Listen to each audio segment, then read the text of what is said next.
संसद में मानसून सत्र में अविश्वास प्रस्ताव पर दूसरे दिन की बहस राहुल गांधी की स्पीच के साथ शुरू हुई। राहुल ने अपने 35 मिनट के भाषण में भारत जोड़ो यात्रा और मणिपुर पर बात की। राहुल ने कहा, हमारे प्रधानमंत्री आज तक मणिपुर नहीं गए, उनके लिए मणिपुर हिंदुस्तान नहीं है। मैं रिलीफ कैंप गया, महिलाओं और बच्चों से बात की, प्रधानमंत्री जी ने आज तक नहीं की है। सेना एक दिन में वहां शांति ला सकती है, आप ऐसा नहीं कर रहे हो क्योंकि आप हिंदुस्तान में मणिपुर को मारना चाहते हो। आप भारत माता के रखवाले नहीं, आप भारत माता के हत्यारे हो। बाद में मणिपुर पर चर्चा के दौरान राज्यसभा में गृह मंत्री अमित शाह ने कहा, मैं विपक्ष की इस बात से सहमत हूं कि मणिपुर में हिंसा का तांडव हुआ है। घटना शर्मनाक है और उस पर राजनीति करना और भी ज्यादा शर्मनाक है। इससे पहले राहुल के भाषण के जवाब में केंद्रीय मंत्री स्मृति ईरानी बोली, राहुल भारत माता की हत्या की बात करते हैं, कांग्रेस ताली बजाती है, ये बात का संकेत है कि मन में गद्दारी किसके है। राहुल गांधी ने स्पीच की शुरुआत में स्पीकर से कहा, सबसे पहले मैं आपका धन्यवाद करना चाहता हूं कि आपने मेरी सांसदी बहाल की।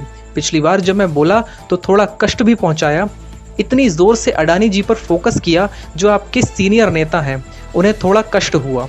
जो कष्ट हुआ उसका असर आप पर भी हुआ, इसके लिए माफ़ी मांगता हूं, मैंने सिर्फ सच्चाई रखी थी। राहुल ने कहा, आज जो मेरे भाजपा के मित्र हैं, आज आपको डरने की ज़रूरत नहीं है। अडानी जी पर नहीं बोलने जा रहा हूं, आप शांत रह सकते हैं। मेरा भाषण आज दूसरी डायरेक्शन में जा रहा है। रूमी ने कहा, जो कि शब्द से दिल से आते हैं वो शब्द दिल में जाते हैं। आज मैं दिमाग से नहीं बोलना चाहता, आज मैं दिल से बोलूँगा।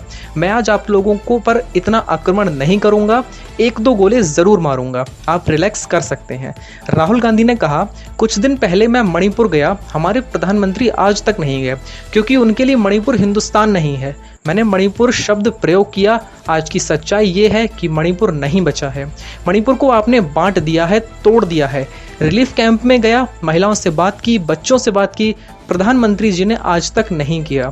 इन्होंने मणिपुर में हिंदुस्तान की हत्या की है। सिर्फ मणिपुर की नहीं, इनकी राजनीति ने मणिपुर का ही नहीं हिंदुस्तान का मर्डर किया है।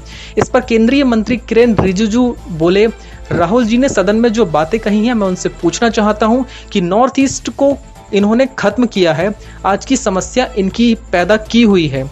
राहुल बोले, जैसे मैंने भाषण की शुरुआत में बोला कि भारत एक आवाज़ है, जनता की आवाज़ है, दिल की आवाज़ है। उस आवाज़ की हत्या आपने मणिपुर में की, इसका मतलब भारत माता की हत्या आपने मणिपुर में की। आप देशद्रोही हो, आप देशभक्त नहीं हो, इसलिए आपके प्रधानमंत्री मणिपुर नहीं जा सकते हैं क्योंकि उन्होंने मणिपुर में हिंदुस्तान भारत माता की हत्या की है। आप भारत माता के रखवाले नहीं, आप भारत माता के हत्यारे हो। स्पीकर बिड़ला बोले, भारत माता हमारी माँ है। इस सदन में बोलने वक्त मर्यादा का ध्यान रखें। इस पर राहुल बोले, मैं अपनी माँ की बात कर रहा हूँ, आपने मणिपुर में मेरी माँ की हत्या की। एक माँ यहाँ बैठी है, दूसरी की हत्या आपने मणिपुर में की। सेना एक दिन में वहाँ शांति ला सकती है, आप ऐसा नहीं कर रहे हो क्योंकि आप हिंदुस्तान में मणिपुर को मारना चाहते हो। राहुल ने कहा, मोदी जी अगर मणिपुर की आवाज़ नहीं सुनते हैं, उसके दिल की आवाज़ नहीं सुनते हैं तो किसकी सुनते हैं? किसकी आवाज़ सुनते हैं? सिर्फ दो लोगों की आवाज़ सुनते हैं। रावण दो लोगों की सुनता था, मेघनाद और कुंभकर्ण। वैसे ही मोदी जी अमित शाह और अडानी की सुनते हैं। लंका को हनुमान ने नहीं, रावण के अहंकार ने जलाया। राम ने रावण को नहीं मारा, उसके अहंकार ने मारा था। आप देश भर में कैरोसिन छिड़क रहे हो, आपने मणिपुर में कैरोसिन छिड़की, आप पूरे देश में कैरोसिन छिड़क कर उसे जलाना चाहते हो। ये वो बातें थीं जो राहुल गांधी ने संसद में कही। राहुल गांधी की बात पर आपकी क्या राय है? आप अपनी राय कमेंट में हमें भेज सकते हैं। फिलहाल NIN में इतना ही, दीजिए मुझे इजाज़त।